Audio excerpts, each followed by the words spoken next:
tell us how absolutely wonderful they are and how they've empowered them to own homes. Yeah. So from there, I'm going to give it to Rebekah.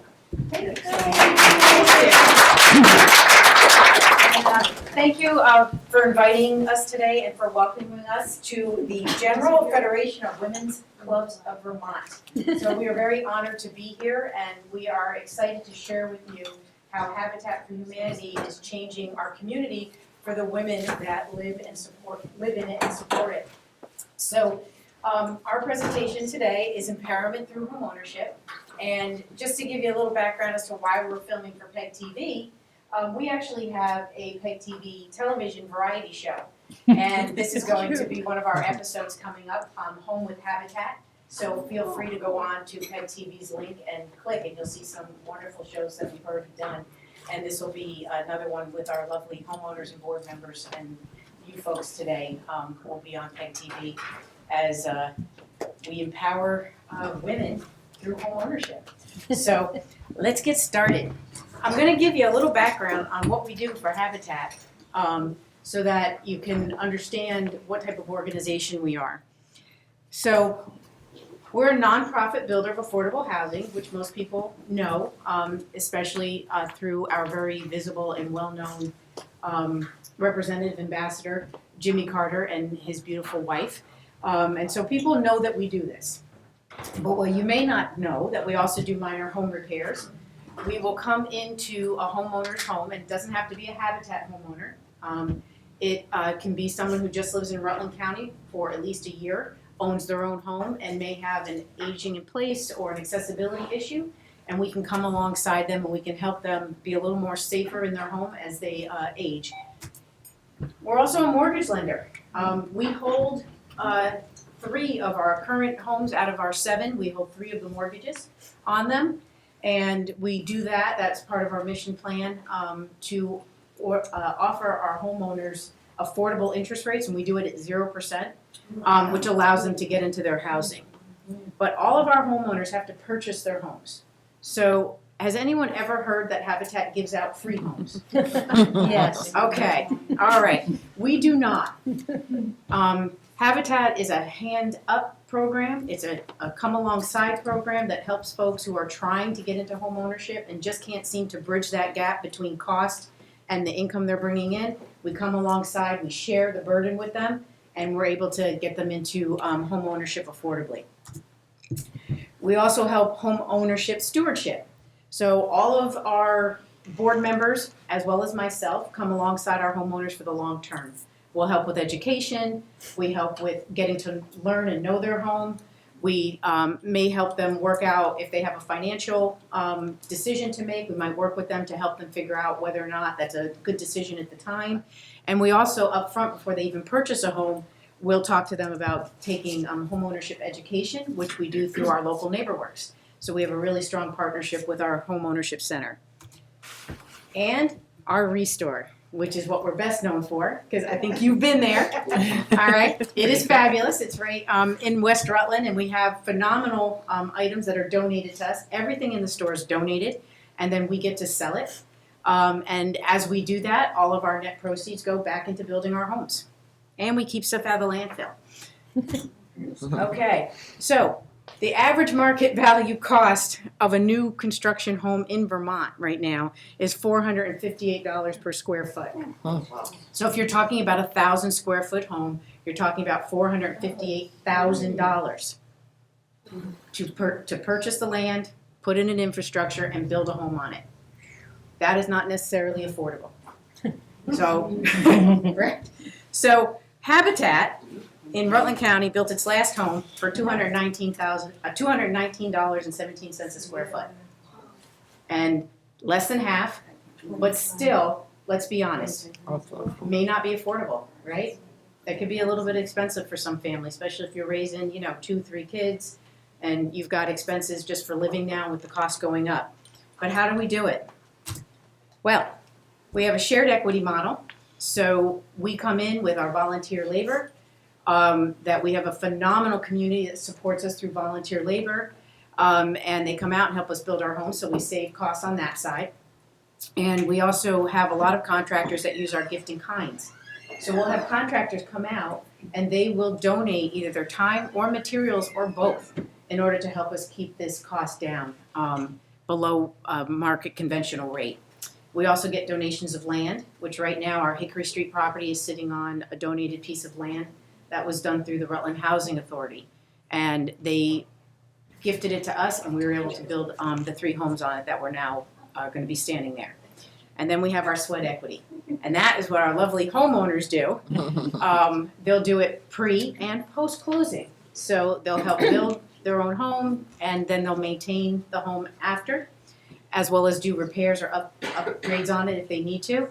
And they'll also work in our restore. They may work in the community, volunteering at their child's school, coming out here doing a presentation for you lovely ladies, things like that. So we have an entire model that supports us being able to get our homeowners into these houses affordably. And it is truly a community partnership. We couldn't do it without our volunteers. We couldn't do it without our homeowners. We couldn't do it without our volunteer board. We couldn't do it without our contractors and all of our vendors that we have, such as Home Depot, La Valley's, Ace Noble, you know, all the companies that we use that help support us, Yankee Paint, you know, things like that. And why do we do what we do? Well, what people may not know is we are actually a Christian-based organization. And it was started back in the 1960s as a result of a gentleman and his wife, the Fullers, who had gone to visit a farm in Georgia, Americus, Georgia. Has anyone ever heard the story about Poultney farm? Okay, so they had gone down because they had heard that the members of this community on this farm were building homes for their local community. And they said, if we can do it here in Americus, why can't we do it everywhere? So they took a trip out to Africa for a couple of years to give it a go. And they went into the mission field. And they learned that by community coming together, they could build homes quickly and affordably for the people in the community that needed it. So they came back to America and out it went. And that is what is their local Habitat for Humanity now. Okay, so I'd like to introduce our panel because these are the folks that you're going to want to hear about what we do from.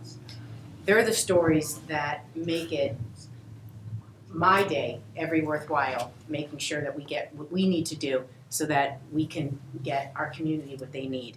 And so we have Sadiqa Reeves. Hi.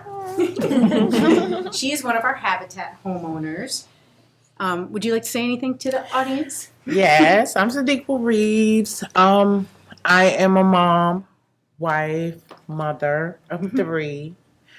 I am a Habitat homeowner. Truly grateful, truly blessed to be in this home. Truly blessed to have Habitat assist and help us with everything that we needed to move forward in life.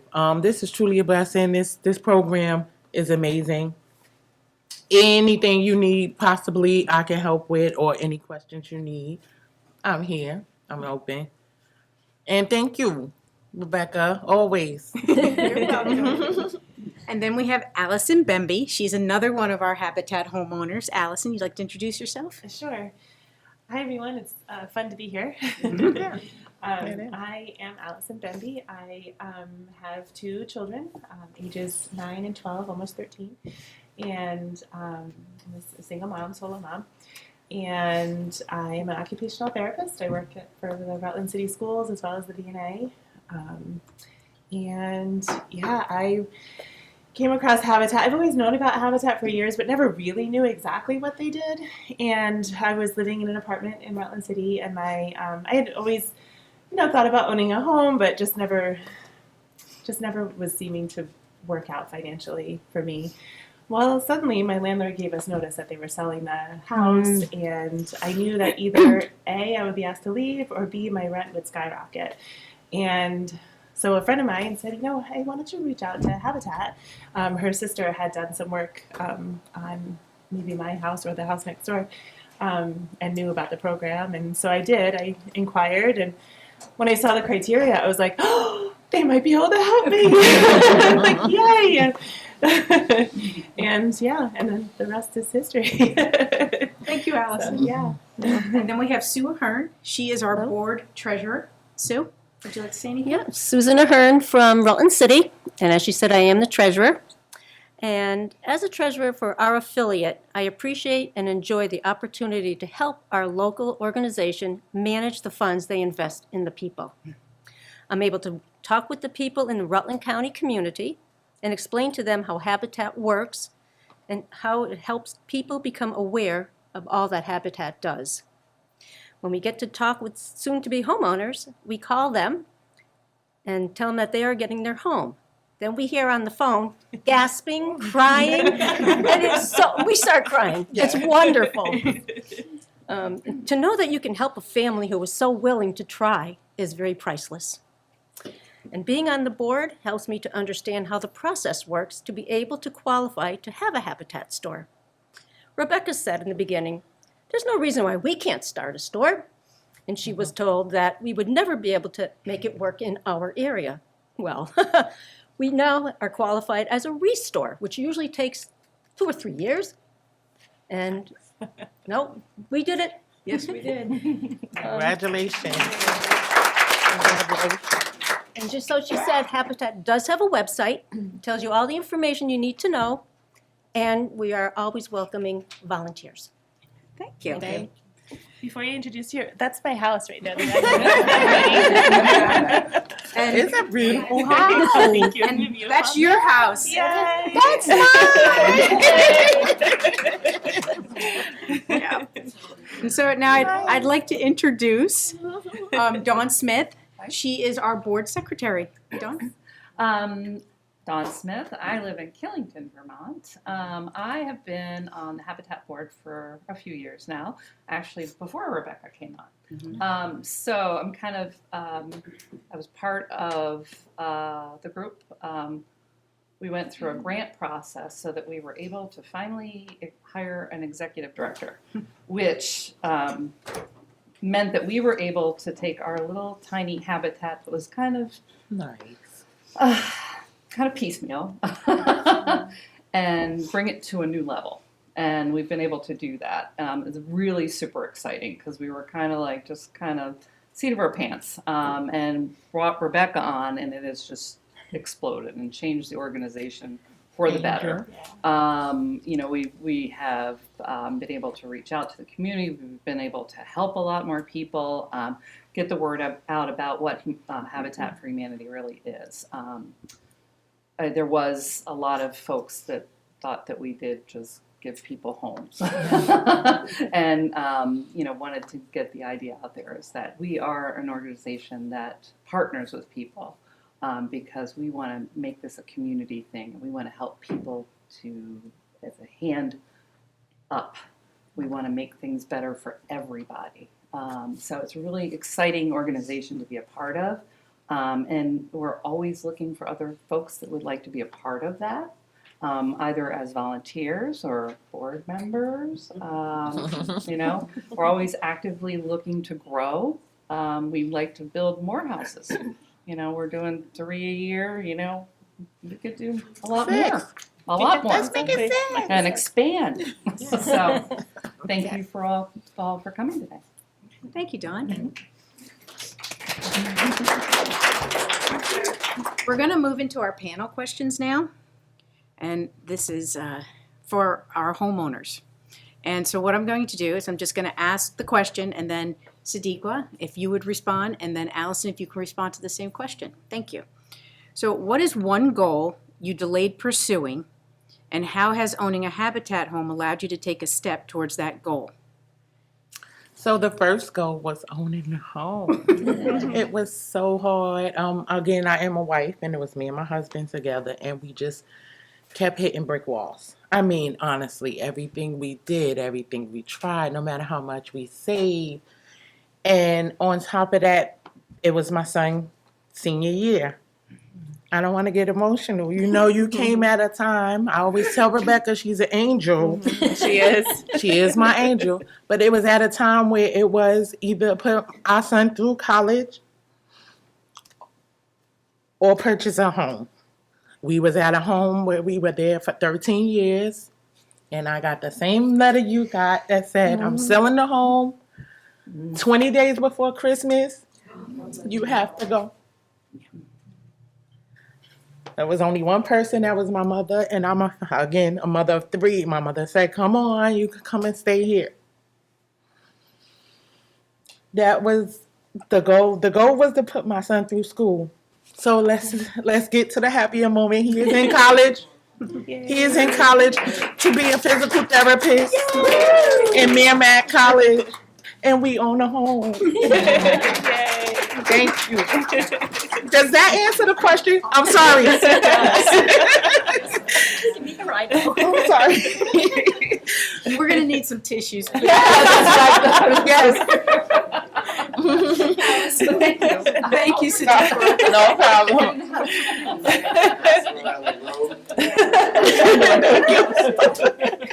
Thank you so much. Yes. Oh, I'm sorry, I didn't notice so. Yeah, so too. So Grab a tissue. you putting your son through college. I got a puppy. It's all good. I've always wanted 2 dogs, and I've rented for all my adult life, so I never felt like I could, have 2 dogs. And so as soon as I closed, I started browsing Pet Finder and got a puppy. So that was one big goal that was pretty important to me. And then just having stability in my housing too. This wasn't the first time that a landlord had sold the house that I was living in or sold the home I was living in. So I realized how unstable really my housing was, and that was really scary, especially now being a mother. The first time it happened, I didn't have kids, but now with kids, and I got that letter, the weight was huge, trying to figure out what to do. So when I remember the phone call when you guys called me, I was in the parking lot at Georgetti, of getting out of hockey practice with my son, and you're like, "Guess what?" What? And we're all crying. The guys are looking at us like, "What's up? What are you guys crying about?" We're all like, It's the best call. I saw Eric hiding some tears. okay, all right. All right. So finally had stability in my housing now, and it feels much better. So. Great. So I think you also answered the second question, but Sadiqa, that Habitat supports families by providing the opportunity to own stable, safe, and affordable housing. And how has this affected you and your family as a whole, being stable? We are definitely stable. I am now supervisor. My son is in school. We have the most stability now. I can say I can actually breathe. Working hard has been my number one priority. And again, me and my husband can finally take a deep breath. Good. Thank you again. Can you share with them, though, your educational goal that you might be now ready to obtain? Yes, I am starting school. I am moving forward with my business. I've been doing hair since I was 4 years old. Never thought I would ever want to go to school. I start a cosmetology school. I'm going back to regular school next month. I have so much on my plate right now, but I can prioritize things now, and I can do things to move forward and better this situation. Awesome. Thank you, guys. Thank you. Beautiful. Awesome. Do you want anything to add for this question, or should I move on? No, I mean, so I talked about the stability, and safe housing. The rental properties are not exactly the most nicely kept properties. I lived in a home that had, the foundation was crumbling and the basement flooded. So many times I had to go down in my muck boots to do my laundry. I had pigeons that came at my wall, squirrels in the attic, just a bunch of things like that happened throughout the 10 years that I lived there. My landlords are very nice people. If anybody knows them, they're very nice. But it costs a lot to maintain a home, and sometimes I think rental properties are not always prioritized like that. So anyway, but now I'm in that beautiful home that's efficient and tight and beautiful, and things are new, and it's lovely. So I remember looking at the house, and I was looking under the sink, and Rebecca's like, "What are you looking at?" And I was like, "I'm just making sure there's no holes like where the pipes come through, because in my apartment there are big holes where the mice would come through." She's like, Not "No, a habitat there's no home, holes." folks. So yeah. So how has owning a Habitat home positively affected your children? My son is in college. My son is in college, and he's the first in my family to go to college. That's The first man in my family to go to college, my son. Yes, and I'm so excited about that. Again, we lived in that neighborhood for 15 years, and my traveling for them getting to school, like my kids could walk to school. My daughter works right to the school from home. This all improved our life 100%. Totally. My grandson has somewhere to come to see his grandma on the weekends. My new grandson, he is a year and a half. This is amazing. It's amazing. Everything has affected my children. They can sleep at night. You know, we're not waking up at 4 or 5 in the morning because I have to pick this one up and take this one here, but right all before we're going to work at 7. Those days are over. Thank you so much again. Thank you, Sadiqa. You're Allison? welcome. So our apartment that we lived in was a 2-bedroom apartment. So my boys had shared a room, and now they have their own bedroom, which they think is really cool. Especially the 12, almost 13-year-old. He is so excited to have his own room. So pretty much every day, one of us, and we kind of rotate, says something about, "Oh, we just love our home so much," or "I love this about our home." Like we're just so happy. And we have, our apartment was small, and now we have space, and we've had kids, friends over. Before it would be like, "Oh, I'd be nervous about having friends over," and like, especially if the friends were active friends, like, a little nervous about it. But now I'm like, "Yeah, come on over. We got room." And we've had sleepovers like every weekend, I think, since we moved in. So, so they're really loving it, and they're getting to know the neighbor kids. We live, like Rebekah said, Rutland Housing Authority had donated that property, so there's a lovely development. I don't know when that development was built, but there's families and other children who live there, and there's a family right next door that is becoming really good friends with my youngest son, and so it's good. It's a nice neighborhood, I think, and my kids like it there. The sidewalks are nice and smooth there, so they can ride their bikes on it. And That is actually the development my mom lives in. Oh, really? Street, yeah. Oh, okay, cool. Yeah, That's is awesome. beautiful. So I can say about Allison's boys, because we're still building on site, and so when we were building 3 Hick, we just finished it, and we had not had a homeowner in there yet. And I showed up one day after a big snowstorm, and I'm thinking, all right, I'll shovel real quick. We got a contractor coming in. I'll shovel the driveway so they can get at least their truck in, and then I'll go to work over at the store. And I get there, and the driveway is like clean. I'm thinking, wow, the wind must have just like. Well, no, her boys know that as a family to help Habitat for the next family, they do sweat equity. They came out that morning, they shoveled that driveway. And I was just like, oh my goodness, that 2 young men, would come and do that. And then when they get off the bus and I'm on site, Rebekah, hey, Rebekah. So it's a joy seeing them settle in and just be so happy. Yeah. So last question for you ladies. How has the Habitat shared equity model made it financially possible for you to own your first home? I was able to save. We were both able to save and get those down payments that we needed and not focus on 20 other things that could come up and interrupt those saving abilities. We are able to save. We have a savings. We were able to maneuver everything together. And at that point, being homeless. You know what I mean? Almost homeless and having to pay unnecessary bills and everything else. It has come together. Thank you, guys. I tell you, God is good. Yes, he is. Definitely good. Allison? So like I said, when I inquired about Habitat and received the requirements for who a homeowner should be, I was like, oh, it fits me. And I'm in that income range where, I'm not in poverty, but I'm certainly don't have a ton of money. Like I'm pretty much paycheck to paycheck for the most part. so I was like, oh, finally, like a program that can actually like maybe help me like get ahead, and move forward a little bit, because there's not much to help people in my income range. So that was the first thing. Finally made this homeownership a reality.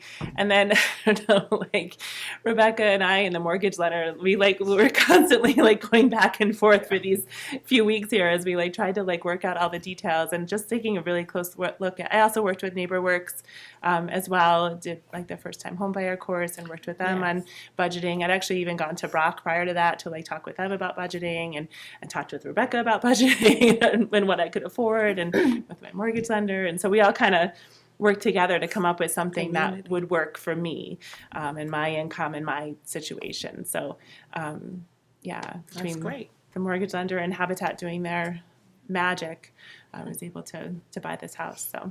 And we were lucky. Thank you for that, Allison. And we were lucky for Sadiqa's family and Allison's family. We were able to go conventional mortgage for them. And by doing that, they had access to first-time homebuyer grants that, as a mortgage held by Habitat, we would not have access to, and for first-generational home ownership, which I think, yes. So we were able to, through their mortgage lender, access those grants. And then on our side, for Habitat, part of the shared equity model is that we go and we're able to access grants for affordable housing as a nonprofit builder. And so that's how we come in and we bring that $219 a square foot, we bring it down even lower so that the mortgages held by our families do not have a mortgage payment of principal, taxes, interest, and insurance cannot be more than 30% of their gross monthly income. That way they can afford the home and also be able to get on a strong financial footing going forward. That's right. It's a fabulous model. It really is. It really Fabulous is. program. I can't talk about it enough. Yes. All right, board member perspective. Here we go, ladies. Okay, so Sue and Dawn, I'll ask the questions, and again, if you could answer. How has being a Habitat board member empowered you to have a positive impact in our community? Well, first of all, being on the board, it is all about structure. Everything, like Don was saying, was kind of piecemeal before, excuse me. And then when Rebekah came, she set goals, she set timelines for building, for everything. So it's all about structure. And Habitat also helps people reach out for the American dream, which is being a homeowner. And these are people who don't yet qualify for a standard home purchase most of the time. At the same time, Habitat brings support, as they were saying, to the homeowners from the beginning, and it doesn't stop there, even after. So it's a long process. I worked with a gentleman who was from Syria, and his family came over here. He qualified for a Habitat home, and he was just so grateful. His family was grateful. They became American citizens. And what he did, because he was able to, she talked about sweat equity, he would go to help build a house after work and on weekends. Now, everybody can do that. I mean, I could not do that. So what I did when I helped out is I held the sheetrock up and the guys did what they had to do. So you don't have to do all of that. You do what you can, as long as you participate. And with helping people, what more could you ask for? That's it. Thanks, Sue. Awesome. Dawn? I would echo what Sue said about the support. It's a wonderful feeling to be able to offer people that think that they have no way of moving beyond where they are.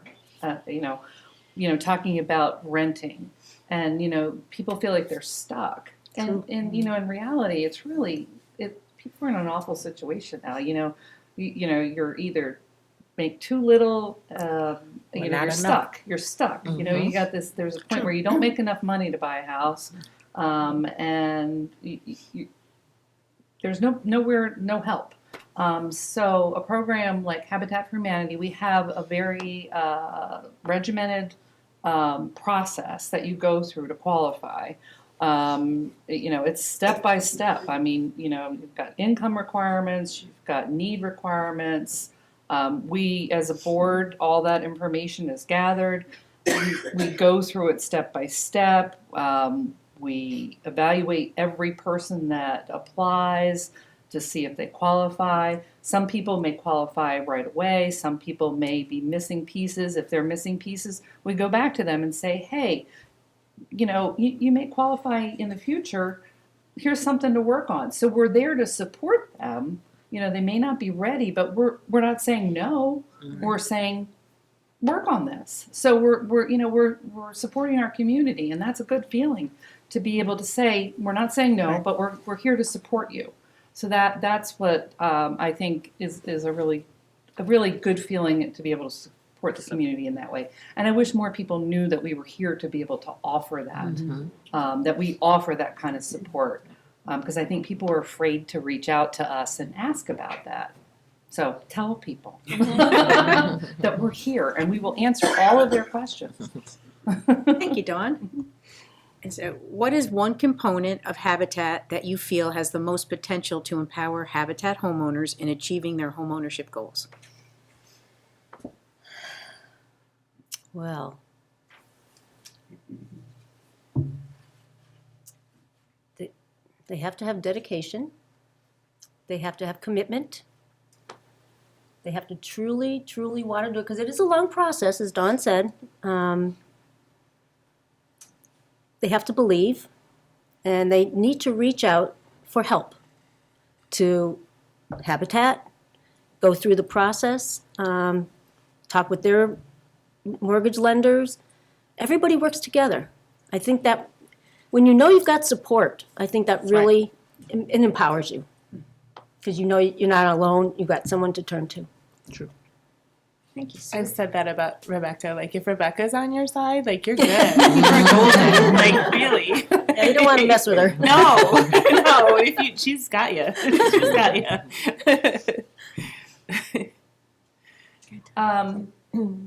The power of positivity. Be positive that it's going to work. There's ways to make things work. You go into it with a positive attitude. I think these guys, once they realized what was happening, it just kind of clicks, I think. At first you're just like scared and it's like, oh my God. But once that clicks and you start to feel that positive energy, it just takes off. So I think if more people could just kind of start to, engage and feel that, it just builds and builds and builds. So, remaining and staying positive throughout the whole process, I think is really, that's how things happen. Thank you. True. Ladies, thank you. Thank you. Thank you. You're welcome. It's why I get up every morning. You guys just fill me with the joy. It's our job. Yeah. So this is the last the house we just built. This is number 3. This is next to Allison's. And this is Louise and her family. And they moved in the same day, actually. We closed on the same day, They closed on the same day. It was back to back. It was phenomenal. Yeah. Awesome. And her daughter is now going to nursing school. Nice. And her son is, I guess, a big shot in the sports program. And this is the Ahalik family that Sue referenced. They were our Syrian refugee family that came to us and were able to achieve their goal of home ownership. And I think they've been now homeowners for 5 or 6 years. Yeah. Oh, wow. It was way before the pandemic. Yep. Yeah. And now Great American family. citizens, too. Yes. Nice. And wonderful family, wonderful community members. This is number 3 again. And then now we're going to open up for questions. Questions for the panel, for myself. I have a question. You're talking about the helping and that kind of thing. When these people are not quite ready, do you just give them suggestions, or do you do classes? Do you help with financial training? I guess that's not the right word. But because a lot of people, I know myself, I was in that position many years ago that no one ever taught me how to make a budget. No one ever taught me how to do any of that stuff. So is that part of the process that you do if people aren't quite ready, you know, whatever the shortcomings are? Do you have an education program? So I can answer that question. So the question is, if our families are not quite ready to own a Habitat home, what type of support or education do we provide for them to help them get ready? So we have a very close relationship with our Neighbor Works of Southern Vermont. It's our homeownership center, and they offer a homeownership class for our homeowners. And all of our homeowners are required to take this class either in person or online. And it gives a general overview about financial matters, budget, debt to ratio, what cost would be anticipated in owning a home. And so they take that, they get a certificate, and then they meet for about a half hour to an hour with their education specialist, who happens to be Nancy Gilman. I mean, everyone knows her in Rutland County. She's phenomenal. And she'll then go through their credit and talk to them about how their credit score is and if there's anywhere it needs to be improved, or if it's fine, or how they could strengthen it, if it just maybe not necessarily anything they have to do to fix it because it's not broken, but how to make it a little stronger. What's really been helpful for us also is we have this phenomenal relationship now with a bank here in Vermont, and their mortgage lender is very familiar with our shared equity program and how Habitat works as far as how we qualify our homeowners.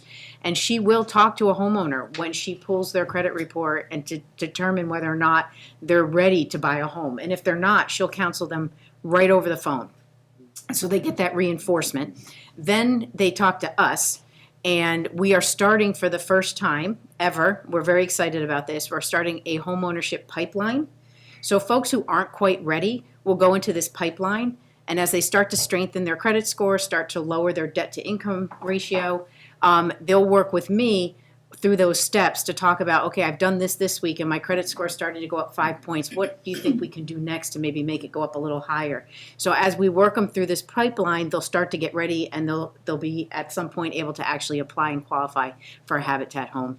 Most of our homeowners, and I have a sheet up here you guys can grab later, look at having at least a 640 to 680 credit score in order to even consider applying for us, because they have to be able to get a mortgage, and that's what's required.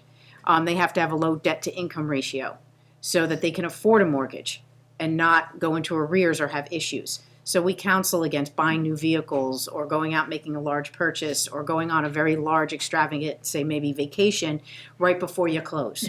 Probably not, the thing you want. So we will offer that and that support. And that support will continue after they close. We just don't say, here's your house and good luck. Dawn is actually Allison's home partner from the board, and they will meet twice over the next year to talk about how are things going. Do you have any questions? Are you having any concerns? Has there been a change in your financial situation that might affect your ability to pay your mortgage, and how can we talk about that? And we try to support our homeowners and help them get ahead of anything that might occur. You have to remember we work with first-time home buyers, primarily someone who's never owned a home. So owning your first home can be a little scary, and sometimes there's things you never even think about. And so that's what we're here for. Rebekah, have you ever had someone you built a home for them and then they wanted to get a bigger home or sell or leave the home or not, Yes, we have. So we've had a home, actually, Sadiq's home was a resale.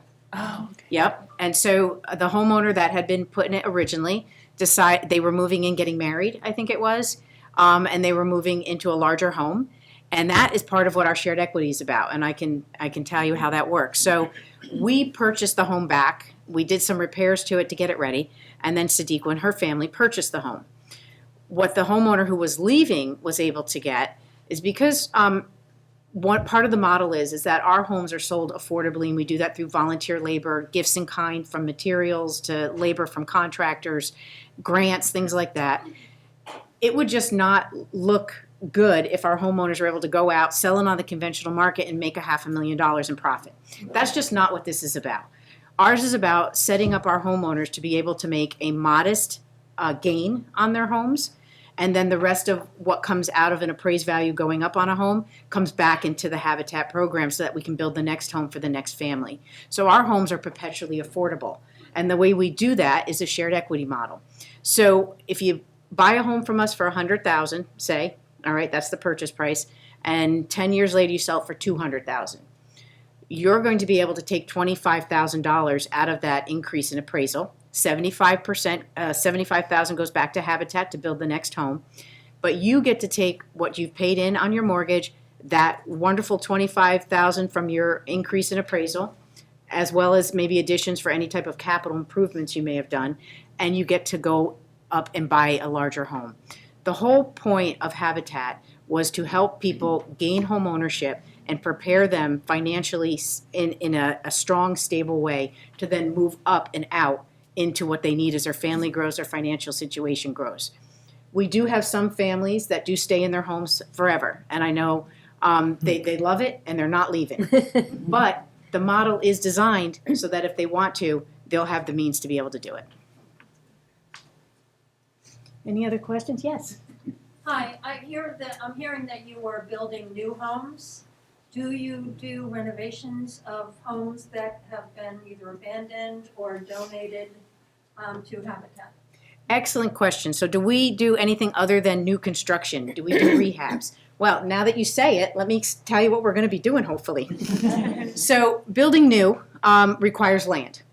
Rutland County, in the vicinity of our cities, land is at a premium.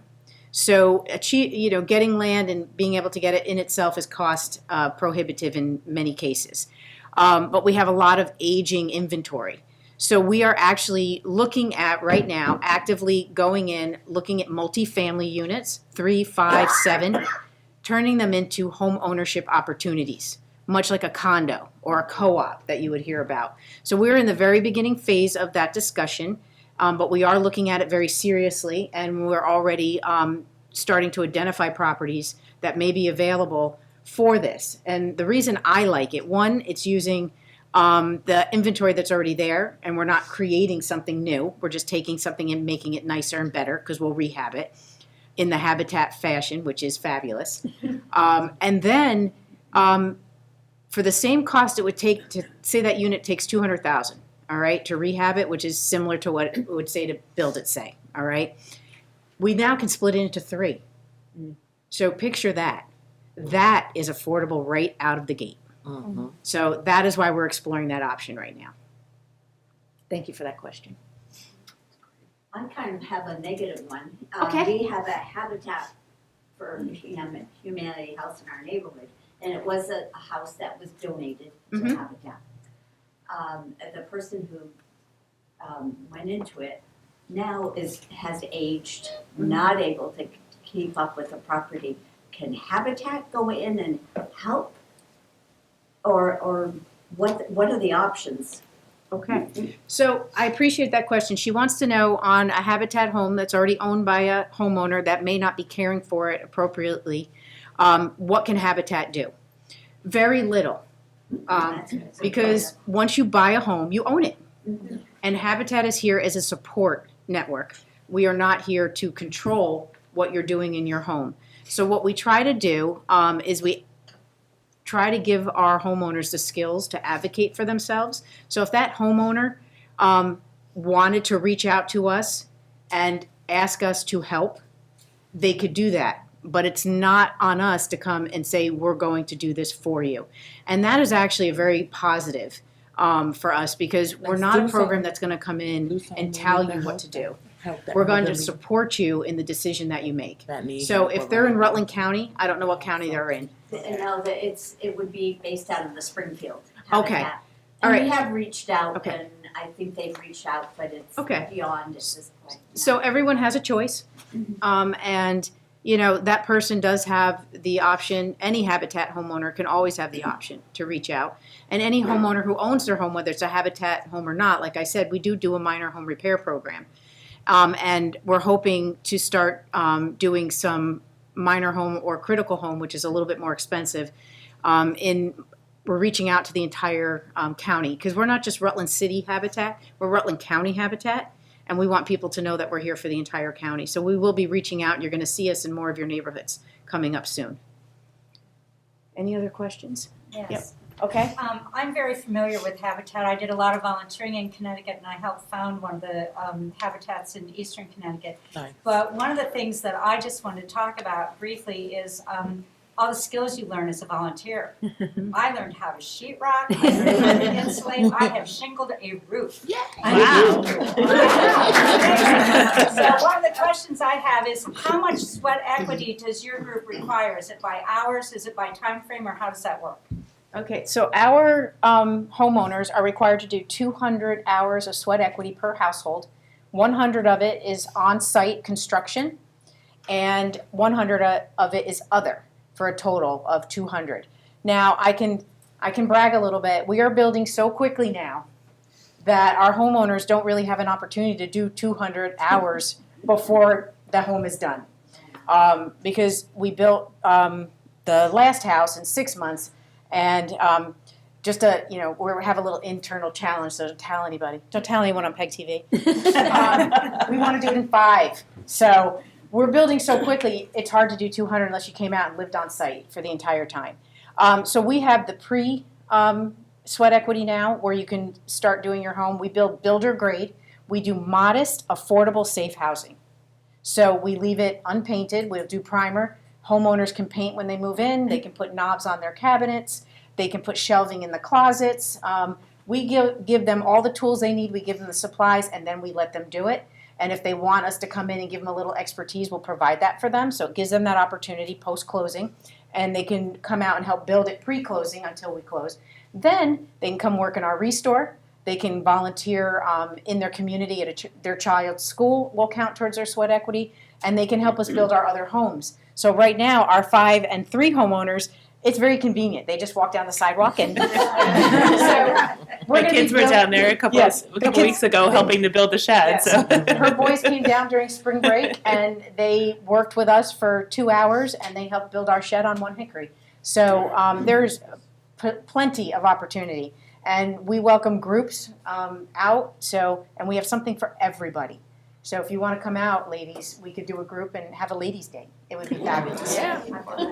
So any other question? I have a question. How many people actually apply every year? So for our current One Hickory right now, I can tell you that I'm up to 4 applications and 13 inquiries. So we will go through quite a bit of applications before we actually get someone that is chosen for the house. And so we, it's a complicated in that we have an application and there's a lot of moving pieces, but we try to move our homeowners through the process of application and approval within 30 days. And I think we did that for both of you, right? yeah, For the approval. Go yeah. ahead. I think I inquired. I think I got the notice in October. Yeah. And I was in the house by December. So it happened Wow. fast. Yeah. Yeah. We worked very hard to do that. We did. Yeah, Yeah. we did. So, yes. So you kind of started this presentation with, we don't give houses away. And I'm just wondering, do you receive a lot of community pushback and have to do a lot of PR work with the perception of, the misconceptions of Habitat just kind of giving out homes and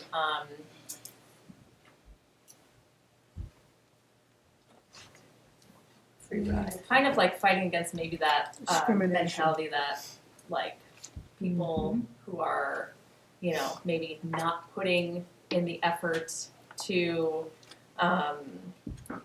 provide themselves with what they need. This question's kind of nebulous, and I apologize. No, I I'm just trying understand. No, it's so the question, as I'm hearing it, is are we overcoming community perception and those coming in to apply that we don't give out free homes? Are they coming in with this preconceived notion that Habitat gives away free homes and that the folks receiving them would maybe not be deserving? Correct. Okay. Thank you. So, and it's good that you asked that question, because as an executive director of an affiliate, I work in Rutland County, but I have contact with affiliates all over the country. And it is not a Rutland County issue. It is a national issue that people don't quite understand what Habitat does. I get newsletters from as far as Dallas and California where they literally put in their newsletter, just let you know, we do not give away free homes. They write it in their newsletter each month. So it is a perception somehow that's gotten out in the community across the country. But in Rutland County, I can tell you that in the last 2 years, we have worked very diligently to introduce Habitat in its true form. And people are starting to really understand that Habitat is a program, I like to call it a mission field because it really is, that comes alongside folks that are trying to achieve the American dream of owning a home and just partnering with them to strengthen our community. We build homes, we help strengthen families, and as a result, we build communities. And we are very proud of that, and I think the perception is out there now. That's what we do. You're welcome. Yes. You mentioned for Allison's home, the land was donated. Yes. How do you acquire other land to build houses? Kind folks see what we do, they want to be part of it, and they say, hey, we have a lot, we'd like to give it to you. So if anyone here has land, my number is, and I'm going to have contact information right here. Okay. We'll take a house, we'll take land. So just let us know. I mean, it Yes. happens all the time. We get Yes. calls all the time, Yes. you know. So that's how we get it. And we do, in all seriousness though, I meet with our city often, Rutland Town, we have conversations, and we are looking to, take blighted property that the city may own. We will go in, we'll bid like anybody else, and, hopefully we'll be able to get it in a way that continues to make it affordable for us and our homeowners. Anybody else? Oh, yes. Okay. You've talked about working with Rutland City. Yes. Now, our mayor and council, our select board in Castleton Okay. has talked about the fact that we cannot attract young families or young people because the initial cost of purchasing a home in town is so escalated. Mm-hmm. Do you come to other towns besides the inner city of Rutland? Yes, and we do have, we can work anywhere in Rutland County. So, but I want to answer your question in a little different way. Habitat is not there to attract people to a town. You have to live in your community or work in your community for at least a year before you can even consider applying for Habitat. It's to strengthen the people that are already there, not to bring new ones in. So if you did have a community member who living in Castleton and they reached out to us and asked us where we're currently building, right now currently we were donated 3 lots, so that's where we build. Yes. As we get the potential to build more homes per year, it's the potential we could move out into the community if we're given a home or we're given land in that community. We have to have the opportunity or the ability to build there. We have to have the infrastructure waiting for us because we don't go out and look where to build. We usually wait for it to come. That being said, because right now we are kind of within 20 miles of Rutland City, it's kind of been where we've been, hovering. Most of our volunteer and contract labor are kind of in that area. So in order to break out of that, one of our initiatives is going to be this minor home critical home repair initiative, where we're going to go out into the more rural, further areas from the center of Rutland County, and we're going to do some of these repairs. And what's really exciting me about it is we're going to ask the towns to bring the volunteers. So they will provide the volunteer labor and we'll bring the expertise. And as a partnership, we'll be able to help improve somebody's life in that community. I love it. And that's very exciting. Love it. Yeah, so that's very exciting. And I hope that answers your question. Yes, thank you. So any other questions before, oh, go ahead. When is the Restore open? Okay, so we are open. Check the website. Yeah. Yes. And Sue's wonderful husband Mike is the designer of our website. So if you go on, write a comment, say thanks, Mike. He's awesome. We are open at the Restore in West Rutland on it's called Rutland Road, but it's the old Rutland Route 4. It's right across from Sunoco. We're in the same building as Poultney Pools. If you're not familiar with it, we're open Tuesdays and Fridays from 10 to 1, and then we're open the third Saturday of every month. Now, we are mostly staffed right now by volunteers. That's how most restores start until they become self-sufficient. And like Sue had said, it's another bragging part for our affiliate. Normally, you wouldn't really get ready to staff or do a lot for at least 2-3 years because you're growing, and you'd have to wait, to show that you can do it. Well, they branded us already from international. We were branded in less than a year because we're doing very well. We're actually the ranking 3rd rural affiliate in the country. Oh, wow. We've got a wonderful community. And now that we're branded, we're going to be able to move forward in hiring staff. So I was hired on a grant for rural affiliates. And then there's another grant called Capacity Building that is like a major capacity building grant. Normally you have to wait for it. We've been told we don't. And we're hoping to achieve some funding through that grant process as early as January, February next year. And we're going to be able to start expanding hours because we're going to be able to hire staff. And we'll have more hours and, you'll be able to come visit more often. But right now, Tuesdays, Fridays, 10 to 1, and third Saturday of every month from 10 to 1. Come out and visit. We have a good time. Anyone who's been there, aren't we fun? Yeah. If no other questions, one more. Okay. You're an affiliate of a national group or international group. Yes. Do you get any support from them, or how does that work? If you donate to Habitat, does it just go into the general pot, or can you do it to a specific chapter? Excellent question. So, yes, excellent question. So we are an affiliate of a national umbrella, all right? It's Habitat for Humanity International. So Habitat for Humanity International handles all of our overseas initiatives. The affiliates are the American arm, the U.S. arm of Habitat International, and we handle everything on the ground. If you donate through Habitat International, through them, and then ask it to come to Rutland, they will send it, but there is a fee that they do take for handling that donation. So if you would like to give directly to us, and I would very much thank you to do that, thank you. We have a website with a donate button, and you can go on there and donate directly to Habitat. It goes right into Rutland County, and you can, if you would like to, you can restrict it to Rutland County where we can only spend it here, and you could write that in the note. Or if you like to also support overseas missions for international, because we, as an affiliate, are asked to tithe.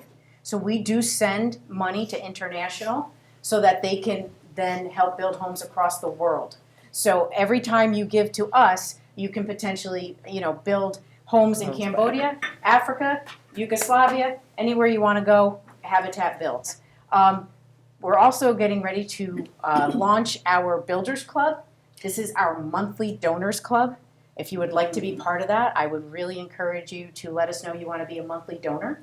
And you can reach out any of these ways directly to me, and we can put you on that list. Or you can go and donate and make it a monthly donation, and we'll get notice that you've done that, and it can be put on your credit card or directly out of your bank account. And the Builders Club has several levels, and basically monthly donorship is extremely important for operation budgeting for us, because then we know every month the support we're bringing in, and we can run our operations in a way that supports our community in the best way. So, one-time donation, monthly donations, big or small, we are grateful and we are blessed. So thank you so much for that today. And I have a nice lady here. Thank you. Okay.